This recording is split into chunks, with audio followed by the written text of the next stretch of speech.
Olá, meus amigos, minhas amigas. Hoje, o programa Momento Empresarial entrevistará a contadora Fabiana Scarante, a qual trará informações que possam ajudar a dirimir dúvidas oriundas à contabilidade e a imposto de renda à pessoa física e jurídica e demais assuntos como abertura de empresa, como regularização de empresas e baixa de empresas.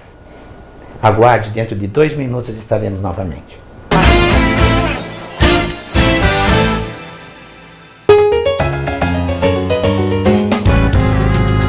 Por favor, onde fica o Teatro Guaíra? O Teatro Guaíra, você segue aqui, sempre aqui pela Rua 15, né? Sempre. Aí quando você chegar no Correio, vai ver a agência do Correio, sim, você já vai ficar frontal à Praça Santos Andrade. E ali já é o Teatro Guaíra já. Beleza? Obrigada. Como é que é seu nome? Obrigado, Loyola. Loyola, o meu é Roque Porfírio. Prazer em conhecer. Prazer, Roque. Obrigado pela informação. Felicidade. Deus lhe pague. Vamos com Deus. Tchau. Um gesto simples como esse que eu acabei de fazer agora, pode parecer que não faz nenhuma diferença na vida de uma grande cidade como Curitiba. Pelo contrário, são as pequenas boas ações que fazem a vida de todos ser melhor e ter mais harmonia. Isso se chama boa convivência urbana. Respeitar as filas em qualquer situação é essencial. Colocar o lixo gerado no interior do carro no lixo. Nunca jogar pela janela.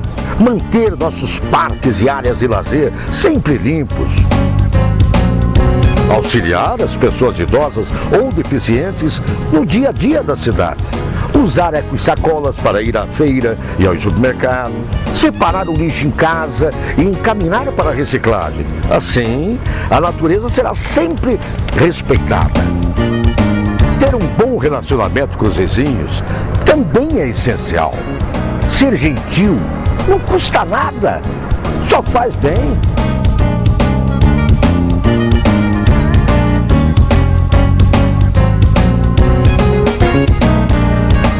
É isso aí, minha gente. Demonstre seu amor a Curitiba através de pequenas boas ações que podem fazer a vida de todos ser bem melhor. A boa convivência comunitária começa em nós. Um pensamento de paz e um pequeno gesto de cooperação podem ajudar a mudar o mundo. Pense nisso. A boa convivência urbana é a base da cidadania. E tudo começa no respeito e no afeto. Amo Curitiba, a cidade e você de bem com a vida. Uma campanha para estimular atitudes cidadãs e fazer um ambiente urbano mais humano com mais afeto.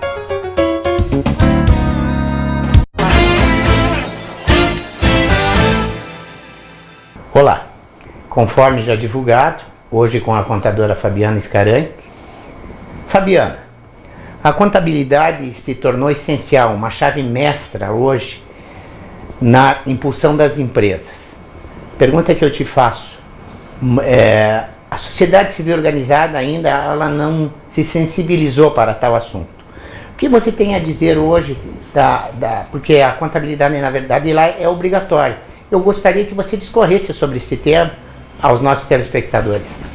Em primeiro lugar, obrigada pela oportunidade de discutir sobre a contabilidade, pois esse bate-papo é de grande valor para os contabilistas, tanto quanto para os empresários em questão. A contabilidade, além de obrigatória, conforme diz o Código Civil, o capítulo 4, e também a lei complementar para micro e pequenas empresas, número 123 de 2006, delimita que a contabilidade é obrigatória, independente do porte. Todos estão obrigados a escriturar o livro diário, o que nem todos os contabilistas ou empresários em questão sabem. Também o Conselho Federal de Contabilidade, segundo a sua resolução 1416 de 2012, normatizou que todas as empresas, micro e pequenas empresas, a partir de 31/12 de 2012, estariam obrigadas a apresentar seus livros diários para os órgãos em questão. tanto quanto obrigatória, eu acho que a gente tem que se atentar de que ela é de grande valor, ela é de grande informação para os empresários nas tomadas de decisões, para os órgãos financiadores em questão para análise de índices, o que transmite a transparência da empresa diante dos números. Fabiana, aproveitando o questionamento anterior, muitos micro e pequenos empresários de pequeno porte acreditam, até por ser leigo, ou às vezes mal assessorados, por não terem um profissional da contabilidade, abrem suas empresas individualmente. E você acabou na pergunta anterior de dizer sobre a obrigatoriedade das micro e pequenas empresas, porque o Código Civil e o Código Comercial, eles não determinam que elas estejam realmente excluídas da prestação de uma contabilização de um livro diário, conforme prevê o Código Civil. Ao pequeno e microempresário, você poderia detalhar que ele hoje está realmente obrigado à contabilização do livro diário, ou seja, a contabilidade, uma vez que a própria Prefeitura de Curitiba vem cobrando isso das empresas prestadoras de serviço nas suas notificações para a revisão do ISS. O que você tem a dizer sobre isso?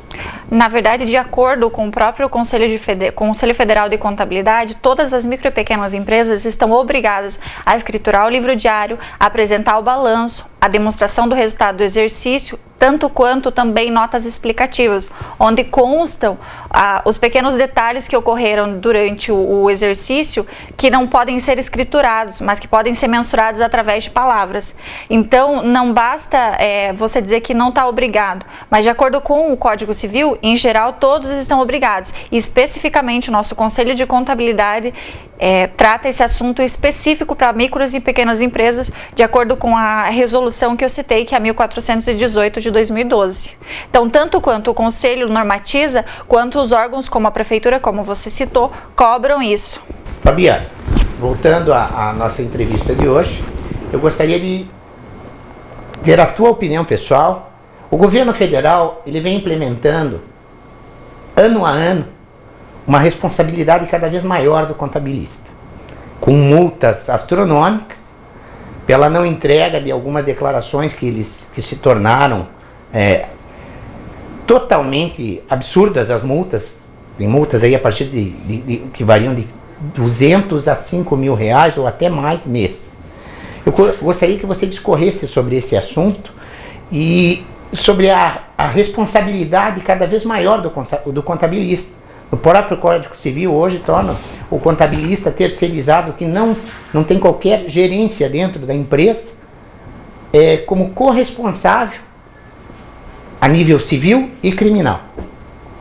Na verdade, o que a gente pode observar nisso é que o governo deveria simplificar essa questão das declarações. Não que extinguir, mas simplificar, porque hoje são 5, 6, tem declarações mensais, trimestrais, semestrais, anuais, e são coisas que onerariam os honorários, onerariam o nosso trabalho, o nosso serviço, o que nos demanda mais trabalho, e que de uma forma simplificada, se existissem uma ou duas, talvez você transmitisse mais veracidade nas informações da empresa, porque, como você disse, nós somos corresponsáveis, mas nós dependemos de informações vindas do nosso cliente. Nós não estamos lá dentro trabalhando e vendo o dia a dia o que acontece. Na verdade, responsabilizar o contador terceirizado tanto quanto um contador interno é uma injustiça, porque o contador interno, ele vivencia a gerência da empresa, ele está de acordo diariamente nas tomadas de decisões, nas informações, ele tem acesso a isso, enquanto nós dependemos do que vem a nós não estamos diretamente ligados. Ou se normatiza tudo de acordo com o interno, tanto quanto o contador interno ou externo esteja presente na gerência da empresa, tem acesso livre a todas as informações, ou se delimita essa responsabilidade do contador terceirizado.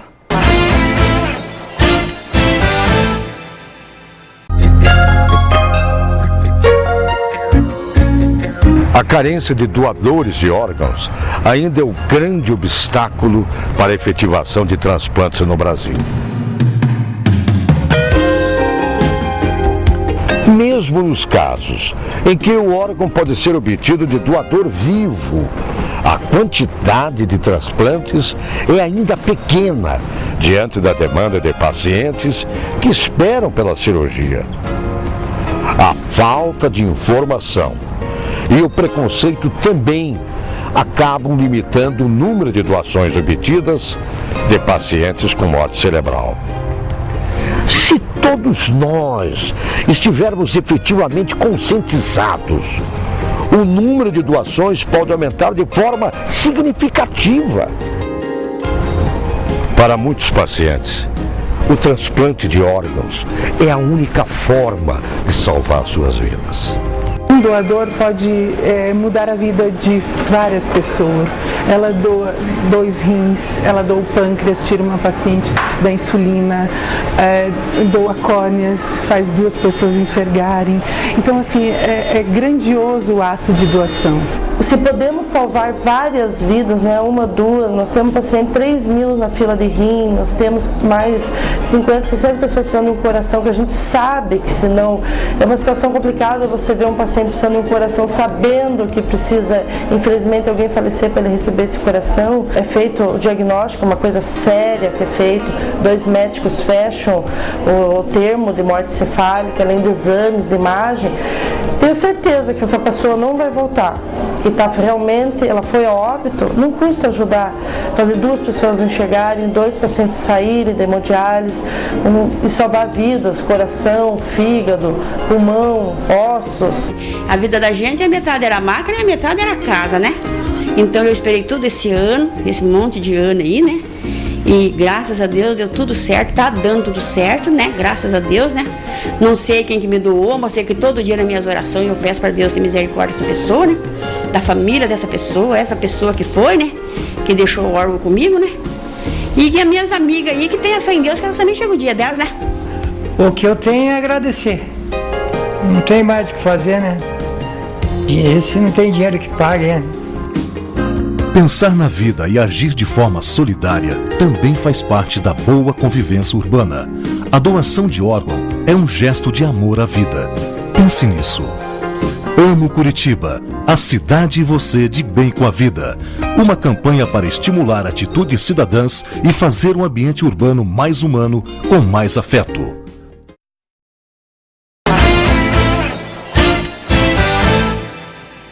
Voltando com o nosso programa de hoje, a nossa entrevistada, a contadora Fabiana Scarante.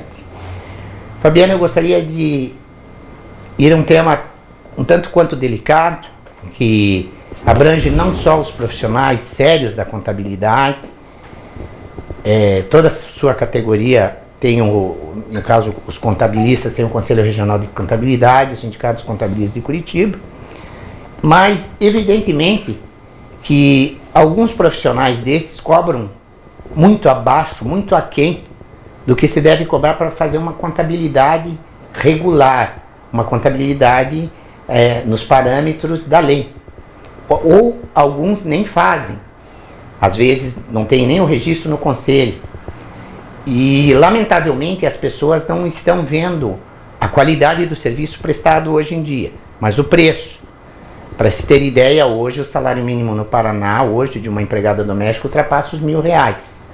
Eu quero que você esclareça a qualidade do serviço de contabilidade, como se deve proceder, como o empresário pode saber se o profissional que está atendendo está executando ele com requinte e com o rigor da lei. Na verdade, muitos empresários, eles visam o valor do honorário cobrado. Eles não visam o trabalho prestado. Um trabalho bem prestado, como eu venho dizer, requer um bom tempo de serviço. E para isso você tem que cobrar um valor digno, porque ninguém trabalha de graça para ninguém. Como dizem os antigos, nem o relógio trabalha de graça, que dirá nós contadores. Então, na verdade, de acordo, um princípio... Um ponto a se atentar é que, de acordo com a Lei 12.638 de 2007, houve uma grande mudança na contabilidade. Então, todos os contadores tiveram que se aperfeiçoar. Aquele que não se aperfeiçoou se perdeu pelo meio do caminho, porque hoje a contabilidade ela tornou-se internacionalmente conhecida. Ou seja, o que eu faço aqui, ela vale no mundo inteiro.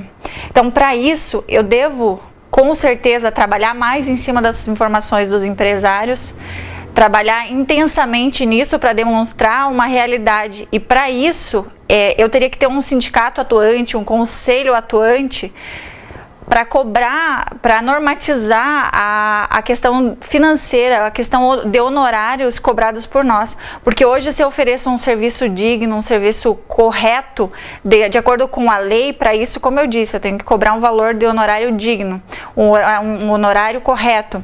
O meu concorrente ali do lado, ele não faz metade do que eu faço. E ele cobra um valor menor, ou ele nem faz. E para o empresário, isso se torna atrativo, porque hoje pagar menos é mais viável. Eu acho que o empresário tem que começar a olhar a qualidade do serviço, o que é prestado, para comparar honorários e o que não é feito, porque nós não temos hoje uma sindicância atuante a nosso favor. Fabiana, aproveitando o teu questionamento sobre a contabilização internacional, já que o Brasil aderiu ao IFRS, você poderia discorrer aos nossos telespectadores, principalmente aos micro e pequenos empresários, o que é o IFRS na contabilidade? Na verdade, o IFRS é a padronização internacional da contabilidade. Como eu disse, a contabilidade feita no Brasil hoje, ela vale em qualquer país que adotou as IFRS, ou seja, uma padronização. Todos seguimos as mesmas regras. De acordo com a lei, existe uma contabilização específica, como valorização de ativos, por exemplo, que não era uma coisa feita na contabilidade brasileira e que passou a ser obrigatória de acordo com a lei de 2007. Fabiana, hoje o governo federal ele tem um grande suporte de informações advindos dos cartórios de registro de imóveis, dos bancos, dos escritórios de contabilidade, das imobiliárias, aluguéis e vendas. A pergunta que eu te faço hoje o fisco ele tem como cruzar as informações das empresas. A pergunta que eu te faço, qual é a consequência desse cruzamento para uma empresa que não possui contabilidade regular? E como você vê esse cruzamento para um empresário que acha que é só tirar a nota fiscal e pagar a sua guia no final do mês, sem contabilizar aluguel, despesas e fornecedores? O que você tem a dizer sobre isso aos nossos telespectadores? Na verdade, com o cruzamento das informações fornecidas por nós contadores, como você disse, pelos cartórios, por demais órgãos que são obrigados a fazer entrega mensal, como eu disse, ou anual de declarações, todos nós, pessoa física, como as empresas, estamos amarradas. Hoje, o meu imposto de renda como sócio é cruzado ao imposto de renda da minha empresa. Por quê? Porque através de uma contabilidade regular, informatizada corretamente com as informações verídicas, eu transcrevo nela o lucro que eu tiro da minha empresa. E eu não tenho como lançar no meu imposto de renda, por exemplo, pessoa física, um lucro maior do que eu poderia tirar se eu não tivesse uma contabilidade regular. Por exemplo, um prestador de serviço, ele pode tirar um lucro isento de 32% sobre a receita dele. Quando, se ele tiver uma escrituração contábil corretamente, ele pode tirar todo o lucro obtido no ano, que muitas vezes é melhor, é muito maior do que essa base de estimativa da Receita Federal. Ou seja, todos nós trabalhamos em função do governo. Então, nós temos que trabalhar amarrados em informações verídicas e concretas. Aproveitando toda a tua sabedoria técnica agora, vamos sintetizar no popular. Hoje, o governo sabe de tudo. O governo sabe quanto o contribuinte tem na poupança, na conta corrente, se ele vendeu imóvel, quanto ele movimentou. Ou seja, nós vivemos um grande Big Brother fiscal. A verdade é uma só. E para a sociedade ela lembra do contador apenas no imposto de renda. E na verdade o contador hoje vai muito além do imposto de renda. Ele se tornou um consultor da empresa, ele se tornou um assessor empresarial de alto nível e as pessoas ainda não enxergam isso. O que falta no Brasil para conscientizar as pessoas de que elas estão sendo monitoradas 24 horas por dia? Basta olhar o impostômetro. A cada ano, a cada mês que se passa, o Brasil arrecada mais e mais em impostos, sem retorno à população, lamentavelmente. O que você tem a dizer sobre isso? Bem lembrada essa questão. o contador hoje ele é o melhor amigo do empresário, do sócio, mas ninguém viu isso ainda. Na verdade, todo mundo tem medo do contador ou menospreza o serviço dele. Ele só está ali para resolver problema. Na verdade, cada passo que você dá, você deveria pegar o telefone e ligar para o teu contador. Tem como a gente fazer, ao invés de você só lembrar que existe um advogado no meio do caminho para te defender. Na verdade, se você previamente me ouvir, você não precisa de um advogado para te defender. Como você diz, nós estamos num Big Brother, exatamente. Tudo que eu faço aqui, o governo sabe ali. Então não tem mais para onde eu correr. Não tem como eu sonegar, não tem como eu fingir que o governo não sabe. Saber, ele sabe. Ele só ainda não quis te pegar. Fabiana, uma das grandes críticas que eu faço ao Brasil é a burocracia na abertura de uma empresa. Enquanto em países desenvolvidos, como a Alemanha, em 3 horas você tem uma empresa aberta. Hoje aqui no Brasil, vamos falar do estado do Paraná, vamos falar de Curitiba, Fabiana, hoje. Se tudo der certo, que a guia comercial seja aprovado, que a prefeitura, a vigilância sanitária da prefeitura seja eficaz, seja atuante, porque nós sabemos que está demorando em torno de 60 dias. Alô, senhor prefeito, vamos agilizar a abertura das empresas. Curitiba precisa crescer. Quantos dias hoje no estado do Paraná, ou melhor, na capital do Paraná, e também região do interior, porque a junta comercial é uma só, ela tem escritórios no interior do estado, se leva para abrir uma empresa? Em virtude dessa grande burocratização, como você mesmo disse, a abertura de uma empresa ela gira em torno de 60 dias. Isso se você conseguir de primeira a aprovação de todos os órgãos responsáveis, o que é muito difícil, porque, por exemplo, a aprovação do bombeiro, geralmente ele vem, vistoria o teu local, teu estabelecimento, e te notifica para apresentação regular de todos os equipamentos, por exemplo. Isso, para agendamento de uma vistoria, é de 40 dias o prazo. Então, se você agenda um serviço, 40 dias para ele vir. Aí ele vem e te notifica, você regulariza tudo, faz um novo agendamento, mais 40 dias. Ou seja, só aí já foram 100 dias. Então, para regularização também da vigilância sanitária, tem mais um prazo de 30 a 40 dias. O único órgão hoje que eu te garanto que você vai chegar lá de cara e muito difícil vai ter restrição é a Polícia Civil. Isso por quê? Porque existem poucos funcionários para regulamentação desses órgãos, o que é mais um problema do nosso governo, do governo federal em si, estadual, municipal. Faltam profissionais qualificados para regulamentação, como falta tudo no nosso país, né? Aproveitando o teu comentário, eu quero pedir a atenção do governador do estado, Beto Richa, do prefeito municipal de Curitiba, para dar mais atenção nessa agilidade, desburocratizar a abertura de empresa no estado do Paraná e em Curitiba, porque é lamentável que a vigilância sanitária ela passa a ser um algoz do micro e pequeno empresário. E isso é perda, é evasão de impostos. Quanto mais se demora para a pessoa entrar em atividade, mais se demora para o Estado arrecadar. Por favor, tanto o prefeito de Curitiba quanto ao governador do Estado, agilizem o processo de abertura das empresas no Estado do Paraná e na cidade de Curitiba. Por favor, é um pedido que a sociedade civil organizada do Estado do Paraná e de Curitiba fazem aos senhores. Fabiana, voltando ao nosso tema de hoje, Fabiana Escarante, contadora, imposto de renda à pessoa física. As pessoas ainda continuam com o jeitinho brasileiro de deixar para a última hora? Com certeza. Essa mania ninguém perde, né? Tem que esquecer que esse jeitinho brasileiro. Na verdade, o prazo começa em 1º de março, o cliente chega no dia 20 de abril, dia 29 de abril. Na verdade, você tem que ter a crença de que quanto antes você vir, mais fácil vai ser, mais tranquilo vai ser e mais prazo você tem para correr atrás do que faltar. Não é simplesmente chegar e declarar A mais B e resultou em C. Na verdade, não é bem assim. Você está retratando ali a tua vida durante um exercício. Então, teria que ter a consciência de que prazo é tudo, né?